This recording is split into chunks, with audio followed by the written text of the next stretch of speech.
He slapped her in court, right across the face, thinking she was just another silent black woman. But Lana Jefferson didn't flinch. She looked him dead in the eye, and walked straight into a fight that would shake the entire system. What could turn a quiet courtroom into a battlefield of secrets, betrayal, and buried justice? If that first slap caught your breath, hit the like button. Share this with someone who still believes in justice, and stay with us because what happens next will make you question everything. Now let me tell you what really happened that morning in courtroom 4B. That morning in Charleston felt like any other, quiet, humid, a little heavy in the air, like something was about to happen. No media, no crowd, just another closed-door hearing. The system hoped no one would notice. But someone did notice. Lana Jefferson stepped into the courthouse without a word. No aide beside her.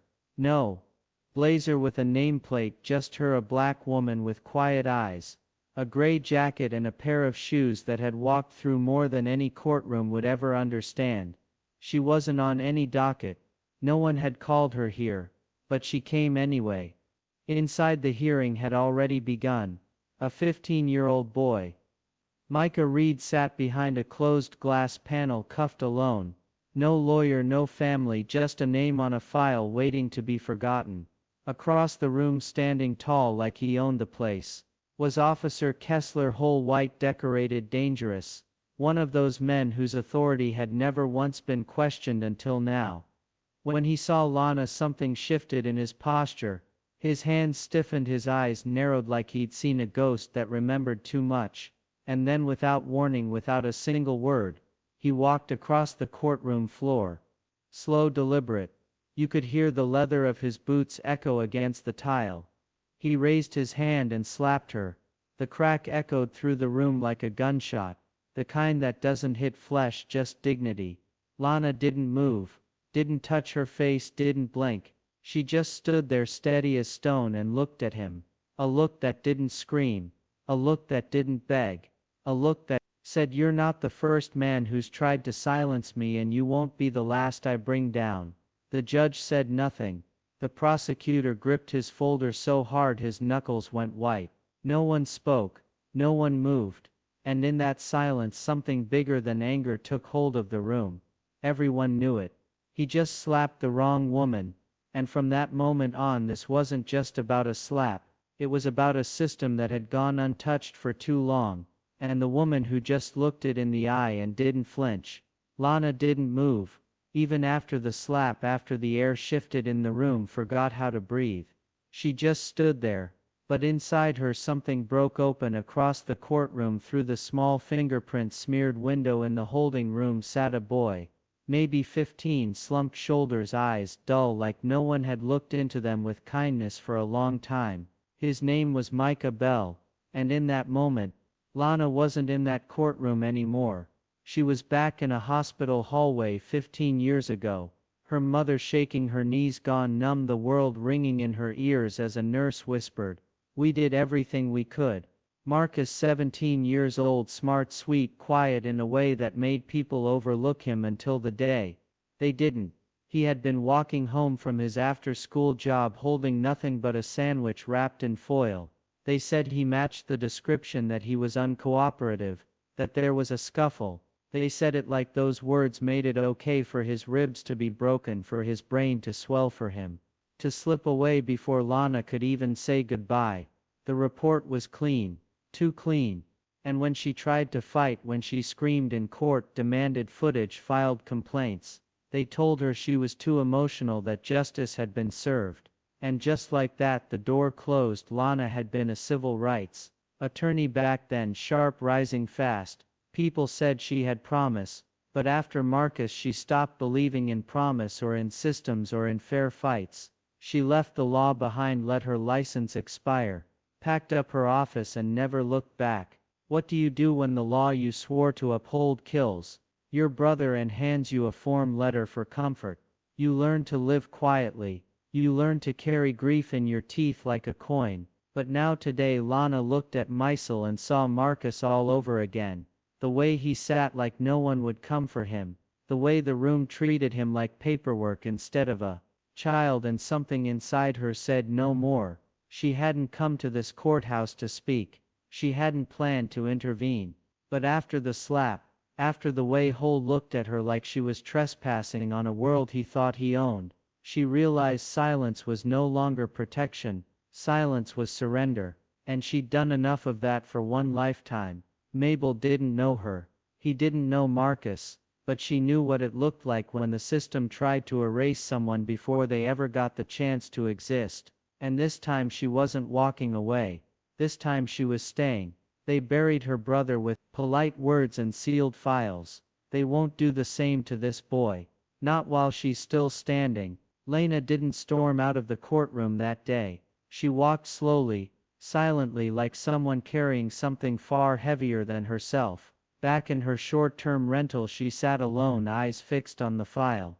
She'd taken from the public record desk Micah Bell, 15 years old, no legal counsel, no parent present at the time of arrest, and most troubling of all, an arrest time that didn't line up with the detention log. Her fingers traced the date, something about it scraped at old scars. She opened her laptop and searched for public records on the officer involved, Kessler Halt. What she found was what you'd expect: commendations, community photos, officer of the year. But none of that could hide the aggression in his eyes. Not from someone like Lana, who had seen it up close. And then something stranger: Micah's intake form had a waiver of legal counsel with a signature that didn't match the messy looping handwriting in the letter. Micah had written to his teacher from juvenile hall. It was almost too perfect, too neat, forged, she thought. Her heart sank. That night Lana paid a quiet visit to Charleston's courthouse records division. The clerk there barely looked up. He was young, tense, and when Lana asked for Micah's original intake files he froze just for a moment, too long. "You want the public version or the archived one?" he asked, voice low. That was how she met Malik Rowe, a digital records assistant who'd been working in the shadows for months. Malik wasn't the type to blow whistles or draw attention, but something about Lana, her silence, her steadiness, made him trust her. In a back room filled with humming servers and half-broken printers he handed her a sealed manila envelope.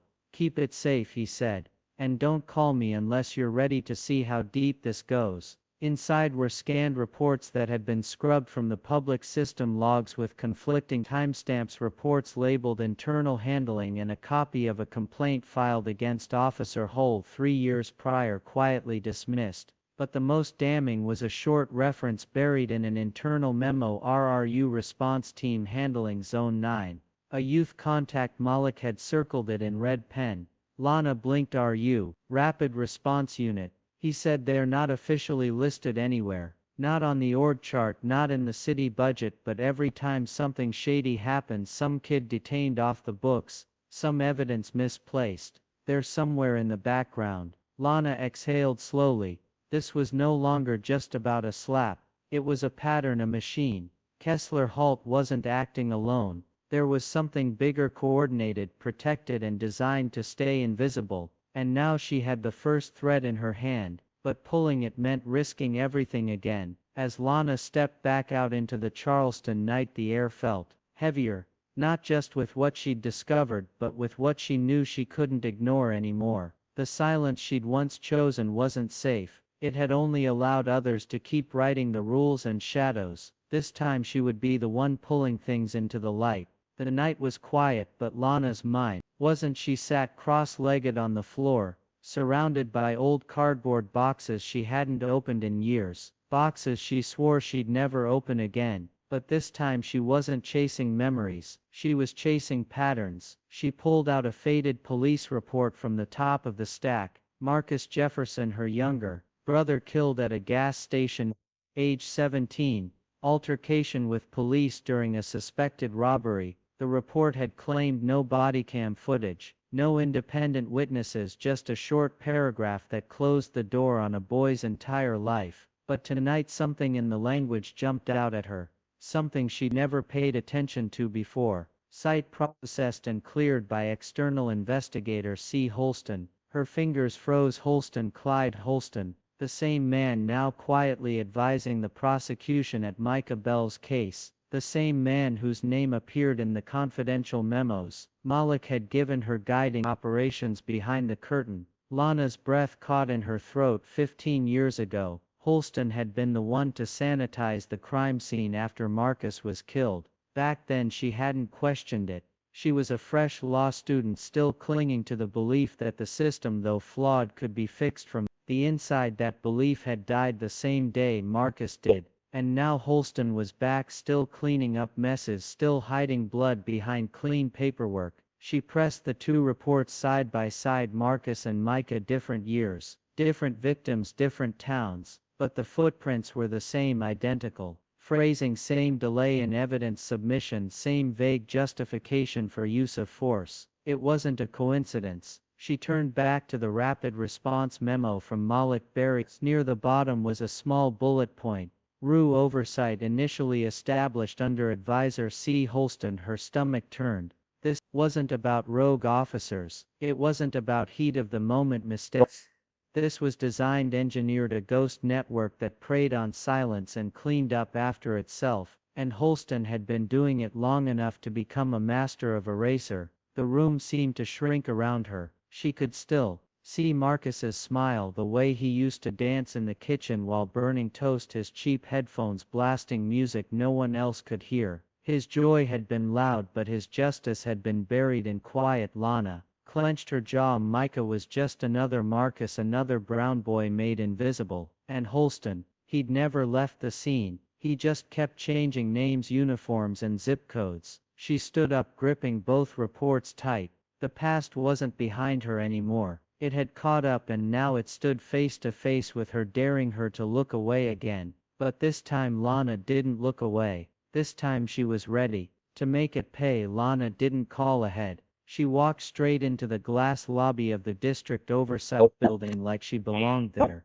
She did once before her brother's death, before the silence. Now she was walking into the lion's den. Clyde Holston sat at the head of a long oak conference table, quiet smirk playing at the corners of his mouth, as if he'd been expecting her. "Well," he said smoothly, gesturing to a chair, "I wondered when you'd come knocking." Lana didn't sit. She dropped a thin folder on the table, copies of both Marcus and Micah's reports side by side. Same wording, same delay, same cleanup. "Tell me, Holston, how many more boys don't make it into your records?" His smile didn't waver, but his eyes sharpened. "You know, Lana," he said, voice like silk over broken glass, "this need for revenge, it clouds judgment. I understand you lost your brother. You want someone to blame." He tapped the folder without looking down. "But this is career suicide." She leaned forward just enough for him to see the fire behind her calm. "It's not revenge.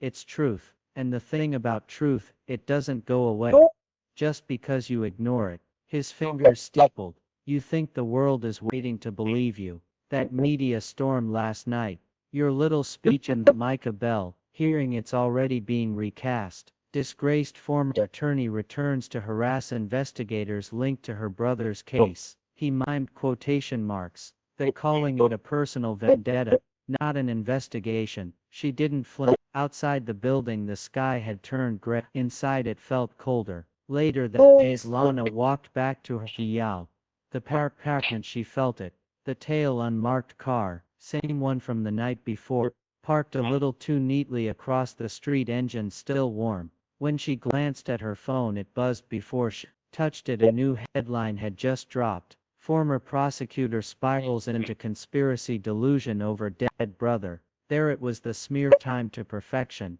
When she got upstairs, her mailbox had already been forced inside. A single photo of her standing with Malik. Row was placed neatly, too neatly.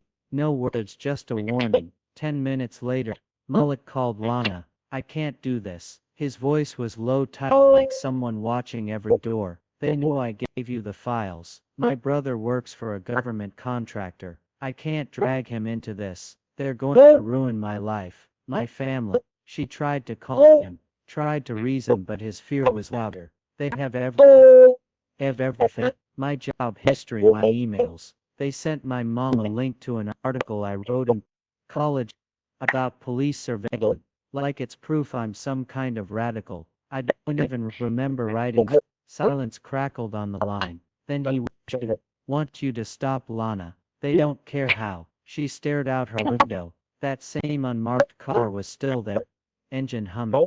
"They've already ruined people for less," Malik said. "You don't have to go down with me." She paused, then answered with steel in her voice. "I'm not going down, Malik. I'm going through." But after the call ended, she sat in the dark for a long time. Not because she doubted her path, but because she knew how far the system would go to protect itself. The face of Holston, the smear campaigns, the ghost cars, and silent threats. This wasn't just about Michael anymore. It never was. They had killed her brother once. Now they were trying to kill the story. But Lana wasn't about to let them write the ending.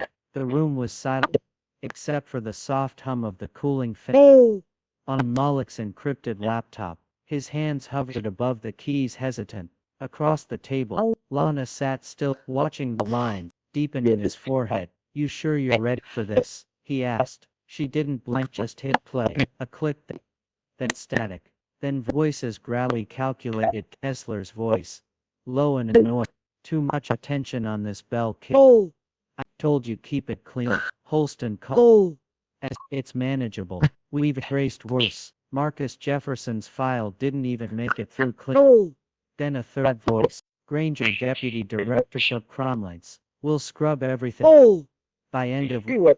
If the old logs come back, we blame that. If the old logs come back, we blame data migration." Standard procedure. Malik's jaw tightened. "They're talking about deleting the Marcus file for good." Lana stared at the screen, but her mind was racing through time. Marcus, the hallway, the cold body, the sealed file, the wall she'd hit over and over again. Now she knew they're not just covering up Micah's case. She said they're erasing the past to protect the present. She leaned forward. "Can you pull the logs?"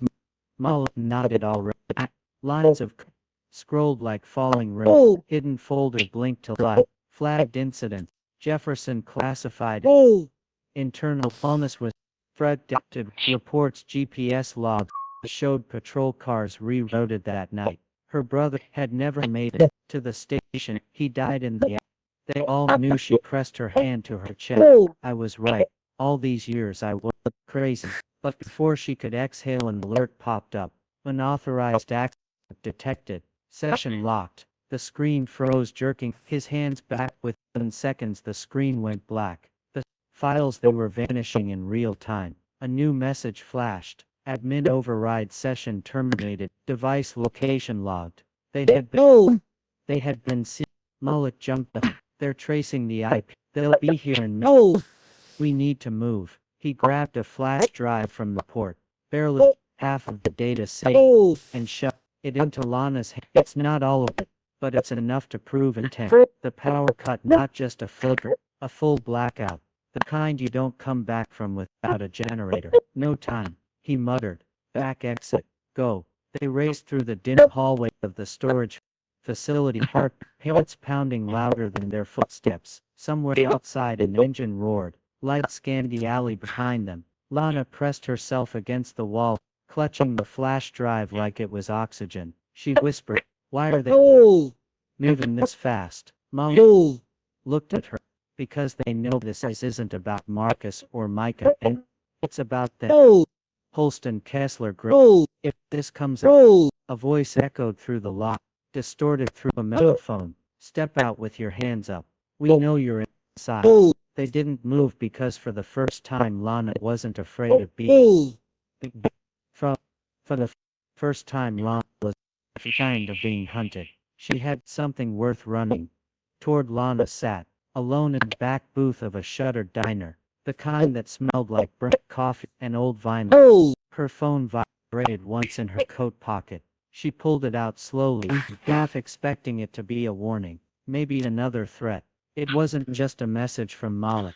"I'm sorry, I can't do this anymore." That was it. No voice, no explanation, no goodbye. Her hand trembled slightly as she set the phone down.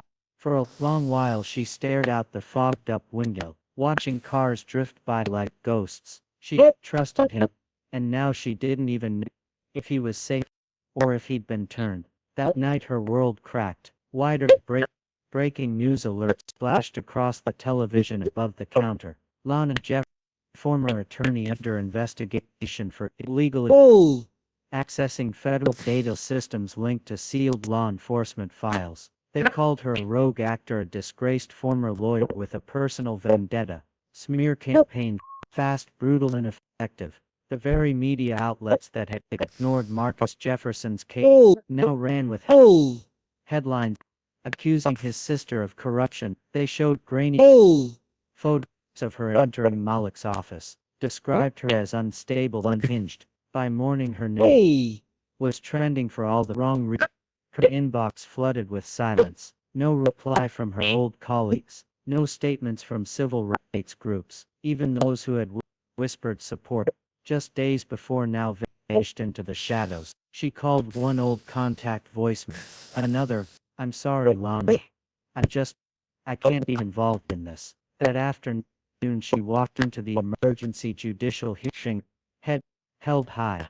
Despite the pit forming in her chest, inside the tension was thick enough to slice. She stood up, no legal team, no allies. The prosecutor presented a motion claiming Lana had breached a secure database tied to active investigations without clearance. The footage of her fleeing the data center with Malek played without context, painted her as the aggressor. The flash drive ignored, suppressed as inadmissible. Holston watched from the back of the chamber.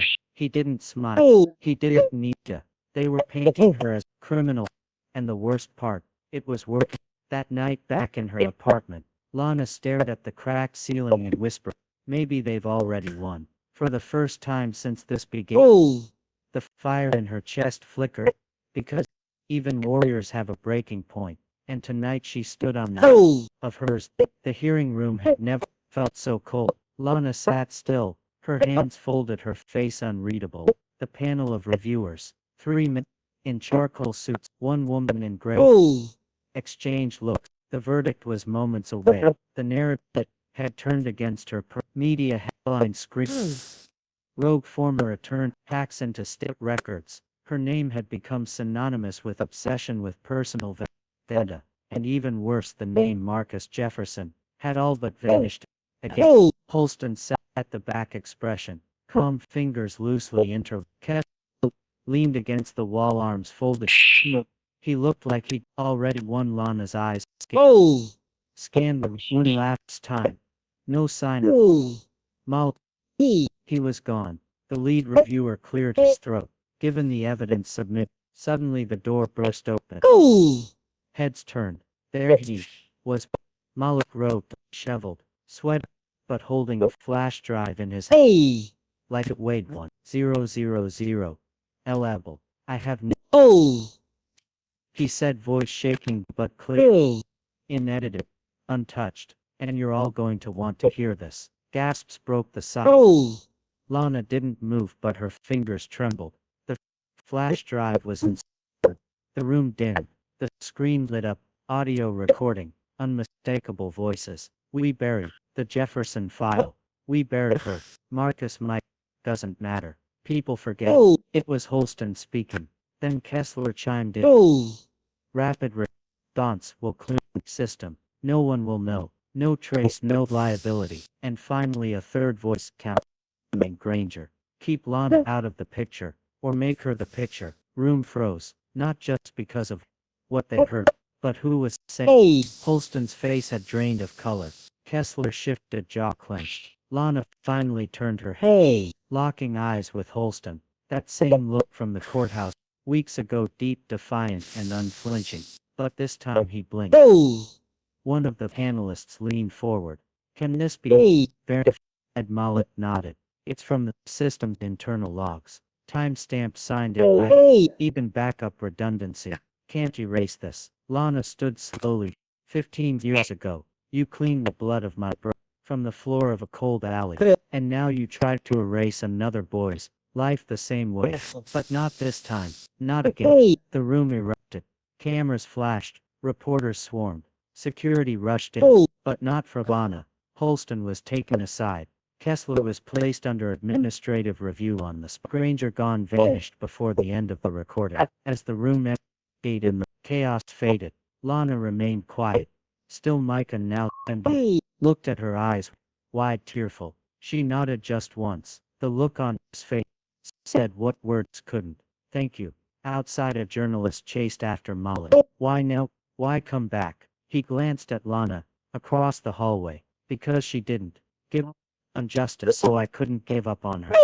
Inside the courtroom, one of the panel members whispered to another. She just took down a system. No, the other replied. She exposed one. There's a difference. Lana stepped out into the fading afternoon sun. For the first time in years she didn't feel like she was walking out of a courthouse. She felt like she was walking into a beginning, not just a win at reckoning. Lana didn't stand on the courthouse steps that morning with a victory speech in hand. There were no cameras chasing her, no parade of congratulators, just the autumn wind brushing past, her coat and the soft creak of the courthouse door closing behind her. She had won, but not the kind of win that made headlines. It was the quiet kind, the kind that doesn't shout, but breathe. A week later, Lana stood before a classroom, not a courtroom. The blackboard behind her was blank, except for one handwritten quote. The law only works when the people know how to use it. The kids, mostly teens from the neighborhood she grew up in, sat with half-curious eyes, some bored, others bruised by life already. And yet as she spoke about right, about power, about silence, and what it costs, those eyes started to listen. She hadn't planned on teaching, but something inside her had shifted. She no longer wanted to fight the system from the top. She wanted to arm the next generation from the ground up, not with anger, but with knowledge, not justice but understanding. At the back of her small classroom, pinned to the wall, was a photo of Marcus, her younger brother, his smile frozen in time. Beside it, a page from the new corrected case file, no longer labeled gang-related incident. It now read wrongful death, internal misconduct, under investigation. She stared at it for a long moment after the kids left. No tears, just burst. The kind that comes after holding it for too many. Outside the he moved as always. Cars honking, people rushing. But in that room, something was still, and in that still, a quiet truth stood tall. Because justice doesn't end in courtrooms. It begins when silence stopped, sounding safer than truth. If this story moved you even just a little, don't let it stop here. What Lana stood for is more than justice. It's about remembering the names that got lost in silence. It's about standing your ground when the system hopes you'll walk away. And most of all, it's about choosing truth, even when it costs you. If stories like this resonate with you, please take a moment to like this video, share it with someone who needs to hear it, and subscribe to Mr. Max Stories for more powerful just like this one. Every click, every comment, every share, it means the world to us. Your support gives our creative team the strength to keep digging deeper, writing better, and telling the stories that matter. Because here at Mr. Max Stories, we don't just tell tales, we honor voices, and with your help we'll keep those voices heard.